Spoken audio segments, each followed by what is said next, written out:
All right, everybody, welcome back to RCT Creations for this episode of the RCT Deconstruction series. A little while ago, I put out a post that the Last Stand TOGO stand-up coaster here at Funland would be giving its last rides in September of 2006.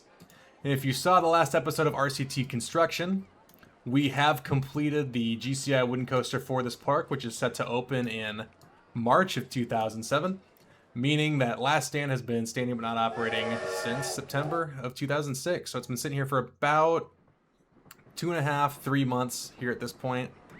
And it is time to say goodbye to it. So what we're going to do is start with our exit and entry paths here. We'll just start tearing them out and getting started again. So the backstory to this ride, it's been a while, so if you've forgotten, I would not blame you. If you do remember, hey, thanks a lot for following along. It really does mean a lot. But this was a TOGO stand-up roller coaster that was originally meant for another park in Japan, but unfortunately the project had fallen through. And it was something that Fun Corporation was able to buy on the cheap back in 1985 about, and then it was installed and ready to open in 1986.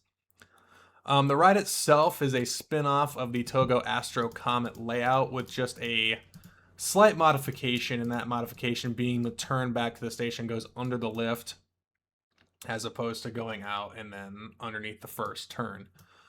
Ran the standard 6-car trains that a TOGO stand-up coaster would run, but even the train colors really didn't mix with the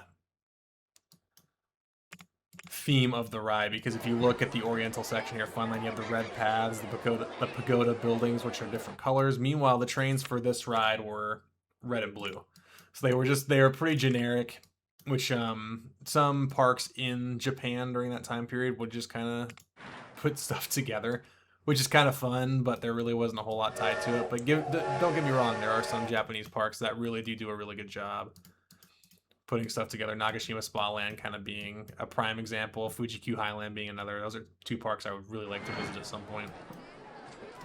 But what we're going to do for the time being, we're going to keep the queue path and the exit path to potentially be used as a bridge for the next edition for Funland, at least the next big edition for Funland.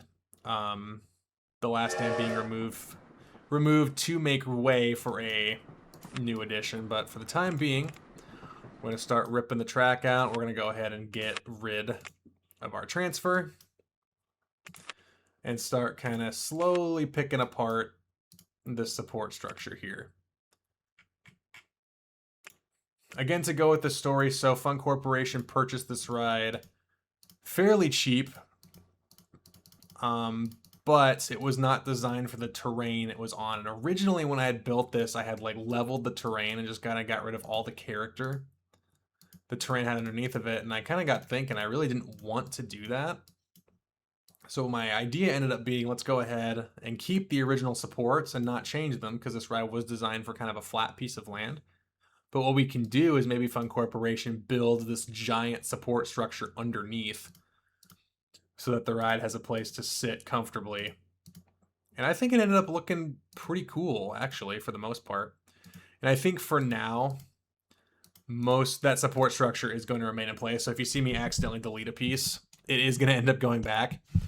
But yeah, the support structure underneath the ride here is going to remain in place for the time being, just because it's not really a priority to get rid of at this time, as plans for the next edition are still in place.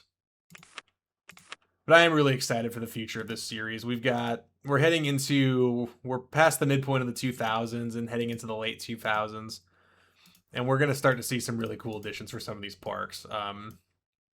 B&M is going to be a big player for this company. They already have been with the, I think we've done 3 projects with B&M at this point, with Kingman at Joyland, Xenon, The Last Stand at both Joyland and Houston Pleasant. So they are going to be a major player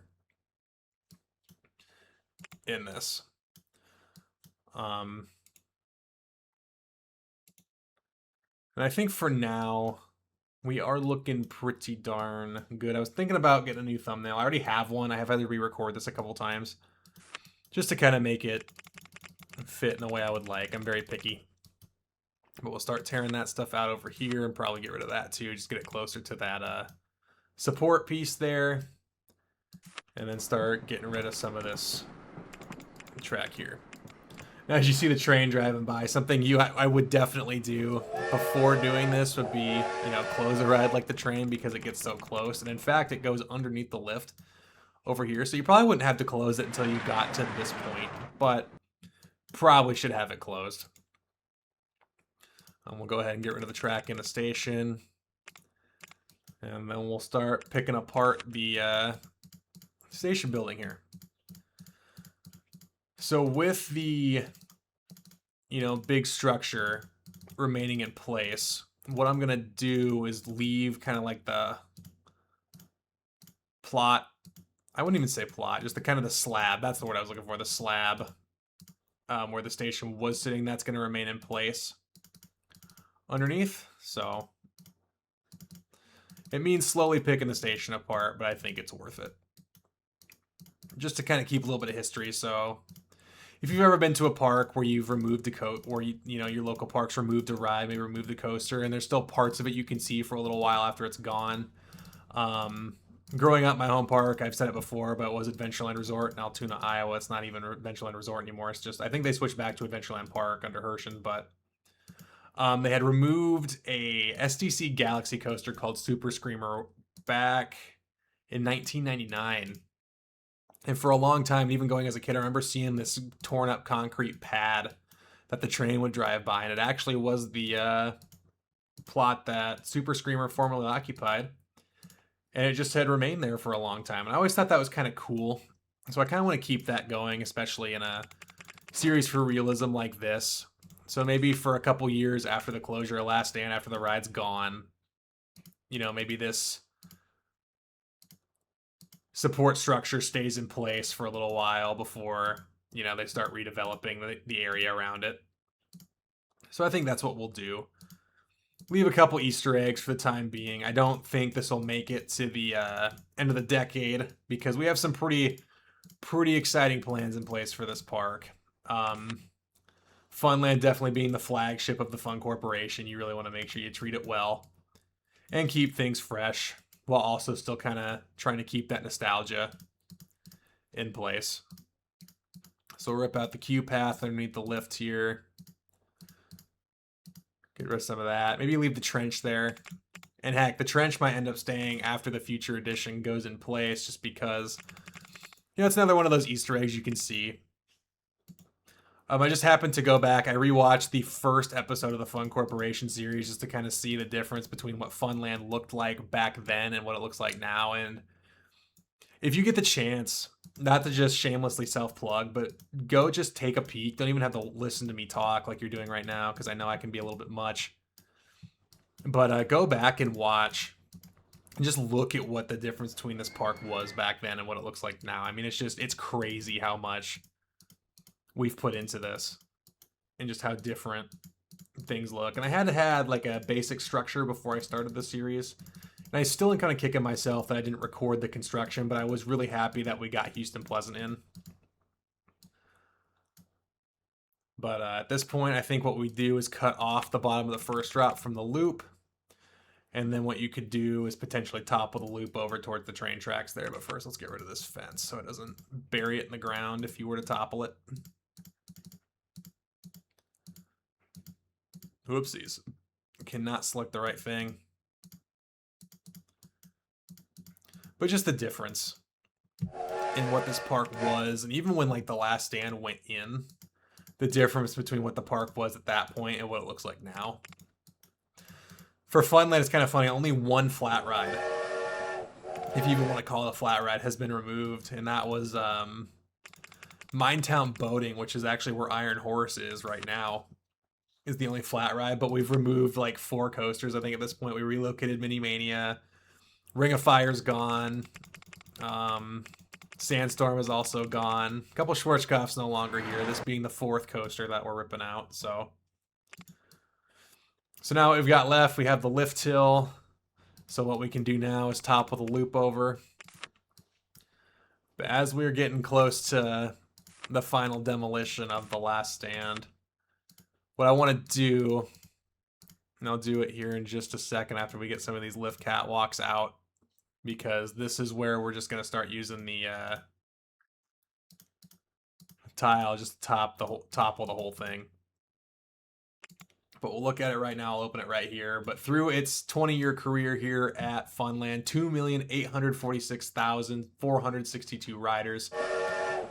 Pretty darn incredible. So that means it's given that many rides. And the crazy thing to think about, this would be what, 37 years since we started this series. But you think about like a park in real life like Cedar Point. I mean, they have some coasters that give well over 1 million rides in one season. Meanwhile, we're at that number in 37 simulated seasons, which is kind of crazy to think about. So that might be something I do in a future series, but I think I'm pretty happy with the way the Fun Corp series has gone. But it is that time. Let's go ahead and finally remove the last stand. And the coaster itself is now gone, but let's go ahead and start ripping out the lift supports here. And then we can get rid of this mesh fence here because there is no longer a restricted area there. So the train tracks are kind of open. One thing I think I'm going to keep for the time being, and I might repurpose it later, but I'm kind of giving myself the option, is this former balloon stall stand. So it might get repurposed, might not. It does kind of have that pagoda theme, so I might end up getting rid of it. But I think I am going to keep this path here for a bridge, like just a normal path bridge. So it won't even be queue and exit path. It'll just be normal path heading out to this area. But it's time for that zoom out. As you can see right here, we do have the support structure that the coaster was sitting on to kind of keep its original supports in place, but it's time for the zoom out. Let's go ahead. Wow, that looks so weird. That does look so weird. So we have Electric Eel just kind of sitting by itself. And the two coasters that use this maintenance shop are both removed. So this maintenance shop was originally built for Ring of Fire, but Last Stand ended up using it as well. But now we just have an empty maintenance building right here for the time being. So maybe that gets removed. Maybe it just gets used as a warehouse for potentially the food place right here, the food and the merch stands. But thank you for tuning in. These RCT deconstruction videos can get kind of somber sometimes. It just kind of makes me sad to think about all the memories that some of these rides would have delivered in real life. But, you know, at some point you got to make room for future expansion. And unfortunately, the Last Stand was at that time. For those still in California that want to enjoy a stand-up coaster, we still have Riddler's Revenge over at Six Flags Magic Mountain in Valencia, just outside of LA, but Funland no longer has its original stand-up coaster, although within the company we do still have the Xenon coasters at Houston Pleasant and Joyland. But thank you all for tuning into this RCT deconstruction. Hope you've enjoyed, and I hope you're looking forward to seeing what the addition is in the future, but I will see you all in the next one.